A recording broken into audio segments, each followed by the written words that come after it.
Bonjour et bienvenue sur ce format intitulé Une bouteille à la mer. Allez, c'est parti, on va direct dans le vif du sujet. Du jour, comment nourrir les complotismes qu'on va ensuite dénoncer.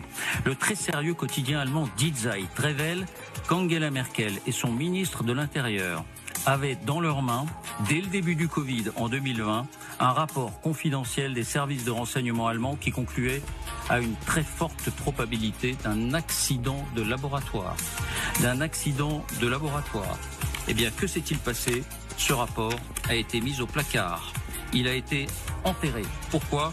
Parce qu'Angela Merkel et son ministre n'imaginaient pas que leur service puisse avoir fait des découvertes restées inconnues des autres grandes démocraties. Tout simplement, trop sensible, trop brûlant. Il a été mis au placard. Ce n'est que bien des années ensuite que ce rapport a refait surface lorsque cette hypothèse est devenue la plus vraisemblable. Et aujourd'hui encore, elle est considérée comme la plus probable. Mais 5 ans après. Tiens donc, les complotistes avaient encore raison peut-être. Alors, Covid-19, il faut en parler parce que ce qui s'est passé est très grave. On a quand même obligé des populations entières à se faire vacciner avec un produit dont on n'avait aucun recul. On a fait venir la grande autorité scientifique sur les plateaux pour dire à quel point l'ARN messager allait sauver le monde de tout. Je vous mets en description un lien qui parle de l'expérience Stanley Milgram et qui est très intéressante et qui montre ce qui s'est passé avec l'autorité scientifique pendant le Covid. On a eu aussi tous ces médias qui ont été muselés parce qu'il ne fallait pas parler du vaccin. Petite piqûre de rappel de ce que Christine Kelly disait. Je vous mets la vidéo. Vous êtes tout à fait libre dans votre travail, Christine Kelly, ou est-ce que vous avez dû faire, on va dire un jour, l'objet de pression? Comment ça se passe? Vous avez dû vous auto-censurer déjà à cause de pression ou pas? Plus que jamais, je suis libre. Et parfois, c'est même gênant. Je me dis, oh là là, la liberté que j'ai de pouvoir aborder tel sujet. Je parle avec... Vous pouvez aborder tous les sujets que vous voulez? Presque. Ah. Les vaccins, vous pouvez pas... Non. Ah. Les vaccins, non. C'est pas une question de CNews, c'est une question générale. Toujours, ça c'est un sujet délicat. Je ne sais pas, mais c'est un sujet délicat. Quand je dis je ne sais pas, il faut fouiller, mais c'est-à-dire que c'est un sujet particulièrement sensible. Et moi, je vais vous dire, c'est le seul sujet. C'est pas pour CNews. C'est marrant parce qu'on recevait donc la semaine dernière ici le professeur Raoult. Et en effet, à chaque fois qu'on parle de ces sujets, que ce soit sur les plateformes, c'est toujours compliqué en effet. C'est toujours compliqué, même sur les plateformes. Vous voyez ce que je veux dire ? Pas que sur les médias, sur les plateformes, partout. C'est un sujet très, très, très délicat. Donc, je vous dis la vérité. Et pourtant éminemment grave. Éminemment grave, mais je vous dis la vérité, ce sujet-là, il est très difficile de l'aborder à la télévision. Pour CNews comme pour les autres médias. On va vous dire oui, mais on n'a pas vu tous les effets secondaires, mais est-ce que vous avez vérifié, etc. Donc oui, ça par exemple, c'est un sujet délicat. Donc vaccin, sujet délicat. Donc on a quand même le droit de se poser la question de pourquoi. Si tout était si net et clair, pourquoi ne veut-on pas parler de ces putains de vaccins et de ces effets secondaires ? Parce qu'il y en a. Il y a aussi tous ces problèmes de corruption entre les laboratoires et la Cour européenne, les gouvernements certainement aussi français et autres, qu'il y a eu, les conflits d'intérêts. Je vous mets une petite vidéo de Virginie Joron qui est à la Commission européenne et qui pose la question à Madame Cook et qui met dans sa question en évidence les conflits d'intérêts. Si, Madame Cook, vous êtes directrice de l'Agence européenne des médicaments et c'est vous qui avez autorisé les vaccins Covid de Pfizer et des autres. Vous avez donc joué un rôle central, moi je dirais crucial, dans la stratégie vaccinale imposée par la Commission. Je ne vous jette pas la pierre, vous avez eu une énorme pression politique. On l'a lu dans les messages qui ont fuité de votre agence. Vous avez donc octroyé une autorisation en 10 jours après avoir reçu la demande officiellement de Pfizer, sans production d'études, et Pfizer qui a sorti un vaccin en moins d'1 an. Madame, plus de 11 000 décès post-vaccination ont été signalés à l'EMA auprès de votre agence. Ici, un des rapports. Dernier d'ailleurs que je salue, parce que malheureusement, vous avez encore changé votre site internet et on n'arrive plus à avoir accédé à ces statistiques. À partir de quand ou de combien de cas vous allez commencer à ouvrir des enquêtes, demander des comptes aux laboratoires? Comment se fait-il que chaque fois qu'un effet négatif des vaccins, je dis bien à chaque fois, ce sont des agences nationales, la Suède ou d'autres qui ont trouvé en premier, réagi en premier? On se souvient des thromboses, des myocardites, des hémorragies féminines. Et l'EMA a toujours été la dernière à réagir. Alors que vous avez les moyens, presque 1000 employés, 417 millions d'euros de budget en 2022, dont 357 millions payés par les laboratoires pharmaceutiques. Vous nous direz aussi d'ailleurs combien vous verse le laboratoire Pfizer-BioNTech. Dans cette crise, vous avez paru laxiste et pro-labo. Pfizer vous a dit 95% d'efficacité. Vous avez répété 95% d'efficacité. Vous savez, les laboratoires ne disent pas toujours la vérité. Vous devriez le savoir. Vous avez travaillé pour les lobbies pharmaceutiques, excusez-moi. Alors voilà, cette Madame Cook, présidente, directrice européenne des médicaments, et qui a travaillé pour les lobbies pharmaceutiques. Tiens donc. Alors il y a aussi la von der Leyen, il y a une affaire là qui sort, je vais vous mettre un extrait de TV Liberté qui en parle très bien. Aucun média n'en parle, c'est récent. Écoutez ce qui se passe avec von der Leyen.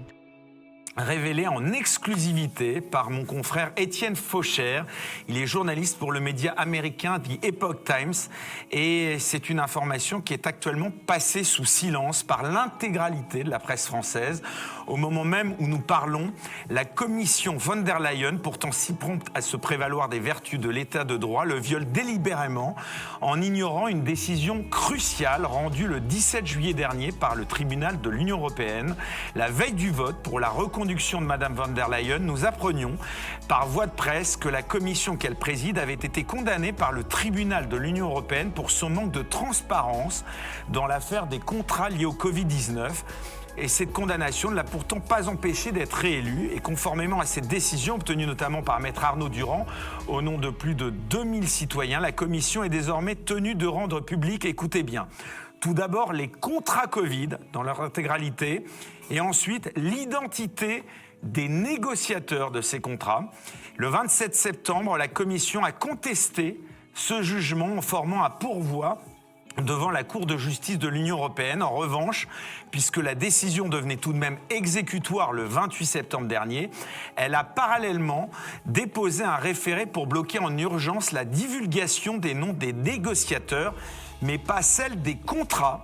Et malgré cela, la commission, n'ayant pas demandé donc de référé pour bloquer cette publication des contrats, elle est légalement tenue de les publier depuis le 28 septembre dernier. Mais elle s'y refuse jusqu'à présent. Maître Durand a confié à mon confrère d'Epoch Times qu'il a mis en demeure la commission le 18 octobre, mais qu'elle fait tout bonnement la sourde oreille. Autrement dit, la commission viole consciemment une décision de justice rendue par les juges européens eux-mêmes et se trouve donc depuis le 28 septembre dernier hors la loi. Et cette affaire est une gravité inédite. Elle reste encore ignorée par les médias. Et ironie du sort, pas plus tard que récemment, Thierry Breton rappelait, c'était sur BFM TV, que le réseau social X pourrait être condamné en Europe au nom de ce sacro-saint état de droit. Voilà mes amis, cette bouteille à la mer va se terminer là. Je vais vous laisser avec une vidéo de Jean-Marc Sabatier, qui est directeur de recherche au CNRS, et qui explique, parce que sachez-le, que les canards sont vaccinés à l'ARN messager et bientôt les bovins, et il explique que c'est très grave, et il alerte. Et il explique aussi plein de choses, la conséquence sur les femmes enceintes, etc. Donc vraiment, à écouter, c'est très intéressant. Je vous laisse, je vous fais des gros bisous et je vous souhaite surtout une très bonne fête de Pâques. Donc moi je suis agriculteur et comme vous le savez tous, là on est en train de vacciner les canards et surtout ils veulent vacciner les vaches par rapport à la fièvre catarrhale et compagnie avec de l'ARN messager. Je ne sais pas si elle est amplifiée ou pas et beaucoup me posent des questions parce que je fais des vidéos, tout ça. Est-ce que ça va se retrouver dans le foie de canard, dans la viande, dans le lait ? Et beaucoup disent, ils ne sont pas arrivés à nous vacciner avec de l'ARN messager, ils vont nous vacciner en mangeant les animaux qui ont été vaccinés. Est-ce vrai ou faux? Merci. Oui, c'est malheureusement vrai. C'est malheureusement vrai parce qu'il y a des risques. Il y a vraiment des risques quand les animaux sont vaccinés avec des ARN messagers. Je vous donne l'exemple du canard, mais c'est pareil pour la vache. Ils font même maintenant des dérivés ARN messagers pour que la vache ne produise pas de méthane. Vous voyez, donc on est en train de faire n'importe quoi parce que on est en train d'essayer de challenger des millénaires de sélection, etc. et en faisant vraiment n'importe quoi là. Donc c'est un développement à outrance de la technologie ARN messager. Alors je vais vous donner l'exemple par exemple du canard. Donc il y a la société Ceba qui produit donc un vaccin contre ARN messager contre le canard, contre l'hémagglutinin H5. Alors, il y en a qui disent, de toute façon, l'utilisation de l'ARN messager ne sera pas problématique, pour une raison bien simple, c'est qu'un ARN messager va être dégradé au chauffage. Quand on va chauffer le canard d'une manière ou d'une autre, ça va être dégradé, l'ARN messager va être dégradé par la température. Alors en fait, c'est pas vrai. Ce qui est vrai, c'est que l'ARN messager est thermosensible. C'est vrai qu'il est sensible à la température. Mais il y a des données expérimentales qui sont publiées, qui sont accessibles sur PubMed, qui montrent qu'il peut être très résistant. Il peut être très résistant pour plusieurs raisons. Déjà, plus il est court et plus il est résistant. Et plus il a de zones capables de s'apparier, c'est-à-dire que ça va dépendre de la structure de l'ARN, et plus il va être stable. Et il a été démontré qu'il y a certains ARN qui sont stables à 100 degrés pendant 10 minutes. Alors là, ce qu'ils sont en train de développer, vous savez déjà les dégâts qu'il y a avec les ARN messagers classiques. On parle d'ARN messager conventionnel, mais ça reste déjà de la thérapie génique. Comme disait Léo, c'est pas de la thérapie, puisque la thérapie c'est fait pour soigner, et là c'est délétère. Mais disons qu'on considère que ce sont des ARN messagers conventionnels parce que ce sont ceux qui ont été largement utilisés pour la Covid. Et actuellement, il y a toute une gamme de nouveaux ARN messagers qui sont en développement et qui est très dangereuse. Et la gamme la plus connue, ce sont les ARN messagers auto-amplifiants. Alors, il y en a 3 qui sont en développement. Il y a les auto-amplifiants, il y a les transamplifiants et il y a les vaccins ARN messagers à point quantique de graphène. Alors, les auto-amplifiants, c'est quoi? Il faut savoir qu'ils existent déjà. Ils sont utilisés en médecine vétérinaire, par exemple chez le canard, mais ils sont développés aussi pour les animaux domestiques. Les nouveaux qui arrivent pour le chat, pour le chien, ce sont des vaccins ARN messagers auto-amplifiants. On les appelle la particule ARN, mais en fait ce sont des auto-amplifiants. Ceux qui ont été injectés au canard, il y a eu 2 types de vaccins entre guillemets injectés au canard, mais ceux de Ceva sont des vaccins auto-amplifiants, dirigés non pas contre la protéine spike, mais contre un autre antigène qui est l'hémagglutinin H5. Parce qu'il est censé lutter contre la grippe aviaire du canard, qui est en fait le H5N8. Nous, pour la grippe... nous, on est menacé en fait par rapport à la grippe aviaire, ça va être le H1N1 et le N3, le H3N2. Donc c'est ceux qui vont être développés pour les humains. Mais en tout cas, ils sont auto-amplifiants. Et il y a également des vaccins contre la Covid, ARN messager auto-amplifiants, qui sont déjà utilisés au Japon depuis 1 an et demi. Ça a été autorisé par les autorités japonaises. On injecte une petite quantité, c'est 5 microgrammes, comparé aux 30 mg du Comirnaty pour la forme adulte et 100 microgrammes pour le Spikevax de Moderna pour la forme adulte. Donc vous voyez que c'est très délétère. Et ce qui se passe, c'est que toutes les nouvelles générations de vaccins, en fait, ciblent principalement les auto-amplifiants. Alors les auto-amplifiants, qu'est-ce qu'ils ont comme différence par rapport à des ARN messagers conventionnels? Ils ont inséré entre la région 5' UTR et la région ORF, qui va coder pour la protéine spike, ils vont insérer donc un complexe réplicase, c'est-à-dire une portion d'ARN qui va coder pour un complexe réplicase. Alors un complexe réplicase, c'est quoi? Ça va être un ensemble de protéines non structurales. Généralement, celles utilisées sont un SP1, un SP2, un SP3, un SP4. Donc c'est un ensemble de protéines enzymatiques qui va avoir une activité réplicase. Ça veut dire que quand on a introduit cette information génétique dans l'ARN messager, qui provient d'un virus, cette information génétique, elle provient de 3 virus. Elles proviennent soit de flavivirus, soit d'alphavirus. Généralement, ce qui est utilisé, ce sont des complexes réplicases d'alphavirus. Et on utilise donc 3 alphavirus. C'est soit le Synbis virus, soit le virus de la forêt de Samiki, soit le virus de l'encéphalite équine vénézuélienne.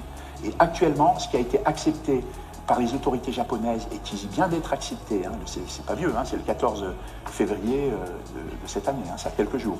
Ça a été accepté par l'EMA, c'est-à-dire l'organisme de santé européen. Ils ont accepté un vaccin auto-amplifiant contre la Covid, qui est le même, en fait, qui est le Koistev, qui est le même que celui qui est injecté aux Japonais, et qui va donc être très délétère. Et celui-là est basé sur le virus de l'encéphalite équine vénézuélienne. Et ce qui se passe, c'est que ce complexe de protéines non structurales, ce complexe a une particularité, c'est qu'il est capable de fabriquer le brin complémentaire de l'ARN messager auto-amplifiant. Il est capable de le fabriquer parce qu'il possède une activité enzymatique qui est une activité ARN polymérase, ARN dépendante. Ça veut dire qu'il est capable de fabriquer de l'ARN quand on lui montre de l'ARN. Et donc lui, quand il y a la première étape de traduction de l'ARN messager auto-amplifiant, cet ARN messager authentifiant traduit va produire le complexe réplicase, c'est-à-dire toutes les protéines de ces systèmes complexes réplicases, et il va produire en parallèle la protéine spike. Donc en gros, ce complexe réplicase, il va nous fabriquer de nouveau de l'ARN messager auto-amplifiant. C'est-à-dire que c'est une photocopieuse à l'ARN messager auto-amplifiant. Donc on vous injecte dans le corps quelque chose qui va vous fabriquer en permanence de l'ARN messager auto-amplifiant. Et cet ARN messager auto-amplifiant qui va être produit, eh ben, il va vous refabriquer du complexe réplicase et il va vous refabriquer de la protéine spike ou tout autre antigène. Donc vous voyez l'effet délétère que ça peut avoir. C'est un effet énorme. Donc c'est pour ça que c'est extrêmement dangereux. Alors dans les vaccins transamplifiants qui sont en développement, c'est exactement la même chose. Un vaccin ARN messager auto-amplifiant, il est difficile à produire. Pourquoi ? Parce que l'ARN est 3 à 5 fois plus gros qu'un ARN messager conventionnel. ARN messager conventionnel, ça fait 4300 nucléotides pour le SARS-CoV-2, donc vous multipliez par 3 ou par 5, parce qu'il cache pas mal la nature, en fait, la structure de la molécule. Hein. Et donc, c'est quelque chose de beaucoup plus gros et beaucoup plus complexe à fabriquer. Donc, pour ne pas se casser la tête, ils essaient de développer des transamplifiants. Les transamplifiants, c'est exactement le même principe, mais à la place d'avoir le complexe réplicase et l'antigène qui va être produit à partir du même brin d'ARN messager, eh ben, ils vont couper en deux. Ils vont avoir un ARN messager qui va coder uniquement pour le complexe réplicase et l'autre ARN messager, auto-amplifiant en fait, quelque part, ce sera un ARN messager normal, qui va coder que pour l'antigène. Et là, dans le cas des vaccins anti-Covid, ça va être la protéine spike. Et donc, l'avantage pour eux, c'est que ces deux ARN messagers vont être très faciles à faire parce qu'ils sont très courts du coup. Et en plus, ils vont pouvoir utiliser l'ARN messager qui code pour le complexe réplicase pour n'importe quel vaccin auto-amplifiant. C'est-à-dire il suffira juste de changer le deuxième ARN messager. Donc pour eux, c'est tout bénef. Hein. Ils utilisent toujours le même complexe réplicase, ARN messager qui code pour le complexe réplicase, et puis ils vont juste changer le deuxième ARN messager. Ils vont pouvoir produire une multitude de vaccins ARN messager auto-amplifiants. Il faut savoir qu'à l'horizon 2030, ils ont prévu de changer absolument tous les vaccins actuels par des vaccins ARN messagers, dont des vaccins ARN messagers auto-amplifiants. Ça représente 500 vaccins, dont 120 en médecine humaine. Donc vous voyez un peu voilà le problème. Donc ça c'est extrêmement délétère et c'est vraiment une folie. Notamment faire vacciner la femme enceinte avec justement le vaccin ARN messager anti-Covid, c'est de la folie. C'est de la folie, pourquoi ? Parce qu'on sait que ça dérègle le SERA. En plus, il a été publié récemment que l'ARN messager est capable très rapidement, ça a été montré chez la souris, de franchir le placenta et d'activer le système immunitaire du fœtus. Et il y a même de l'immunité de la mère qui est capable de passer, c'est-à-dire qu'il y a l'immunité passive et l'immunité active. Ça a été publié il y a quelques jours, hein, c'est très récent. Et ce qu'il faut savoir, c'est que le système rénine-angiotensin, c'est lui qui pilote la fabrication des organes. Il est détecté après la conception au bout de 3 semaines, mais en fait, il est présent tout de suite. Et il pilote la fabrication des organes, donc chez l'embryon, jusqu'à 10 semaines après chez le fœtus.